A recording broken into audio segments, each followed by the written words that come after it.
واخد الولد ابن اخويا وموديه يا اسطى المدرسه. هو في اولى ابتدائي ولا في ثانيه ابتدائي يا ربي. المهم ايه، لقيته زعلان قوي. فبقول له انت زعلان ليه؟ بيقول لي عمو انت بتوصلني على المدرسه ليه وانا صغير؟ فبقول له لا يابا انت مش صغير، انت قد الدنيا كلها، بس انت زعلان ليه كده؟ قال لي الصراحه يا عمو انا في واحده صاحبتي هتقابلني دلوقتي وانا خايف هي تشوفني انت جاي معايا فتقول عليا ان انا صغير وانت بتوصلني المدرسه. قلت له طب خلاص يا عم انا هروح وانت ايه، خد بعضك وخد المزه بتاعتك وامشي على المدرسه.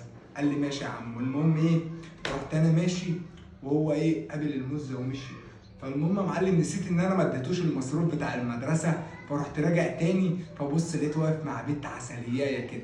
فدخلت عليه وبقول له ايه يا حمو خد يابا المصروف بتاعك. فهي بتساله بتقول له ده مين ده؟ بيقول لها ده واحد جارنا غلبان كده كل يوم بعطف عليه وبديله فلوس هو مرجع لي الباقي.